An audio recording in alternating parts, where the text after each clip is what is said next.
হযরত আন্তর্জাতিক বিমানবন্দরে কার্গো ভিলেজে লাগা ভয়াবহ অগ্নিকাণ্ডের আগুন এখনো পুরোপুরি নিভে যায়নি। আগুন নিয়ন্ত্রণে আসলেও গুদামঘরগুলোর ভেতর থেকে মাঝে মাঝে ধোঁয়া উঠছে, আর বাতাস বলেই ছড়িয়ে পড়ছে পোড়া গন্ধে ভারী ধোঁয়া। প্রশ্ন উঠছে, কিভাবে শুরু হলে ভয়াবহ আগুন?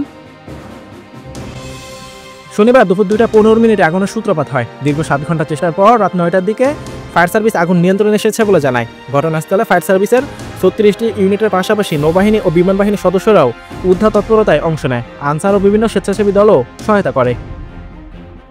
এই আগুনে বিপুল পরিমাণ ক্ষতি হয়েছে। গার্মেন্টস পণ্য, ওষুধ শিল্পের কাঁচামাল এবং আন্তর্জাতিক কুরিয়ার সার্ভিসেরও মালামাল পুড়ে গেছে। প্রাথমিকভাবে ধারণা করা হচ্ছে ক্ষতির পরিমাণ 1000 কোটি টাকারও বেশি হতে পারে।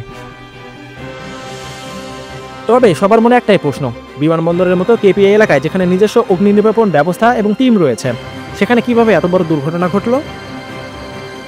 একটি সিসিটিভি ফুটেজে দেখা গেছে কার্গো ভিলেজের এক প্রান্তে থাকা একটি সেট থেকে আগুনের সূচনা হয়। মুহূর্তের মধ্যে তা আশেপাশে গুদাম করে ছড়িয়ে পড়ে এবং ঘন ধোঁয়ায় চারদিক অন্ধকার হয়ে যায়। আগুন দ্রুত ভয়াবহ রূপ নেয়। ক্ষতিগ্রস্ত হয় বিভিন্ন এয়ারলাইন্স, কুরিয়ার কোম্পানি এবং আমদানি রপ্তানি প্রতিষ্ঠানের অফিস।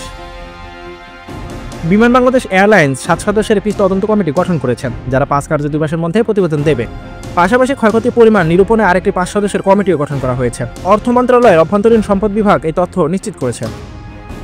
প্রাথমিক তথ্য অনুযায়ী বিভিন্ন প্রতিষ্ঠানকে ক্ষয়ক্ষতি তালিকা তৈরির নির্দেশ দেওয়া হয়েছে, যাতে সামগ্রিক আর্থিক প্রভাব নিরূপণ করা যায়। বিমানের যিনি কার্গো ডিরেক্টর, ওনাকে আমরা ম্যানিফেস্টের রেফারেন্সে যে পরিমাণগত এবং মূল্যগত এবং 7-8টা মোটা দাগের ক্যাটাগরির একটা স্টেটমেন্ট আমি তৈরি করতে বলেছি।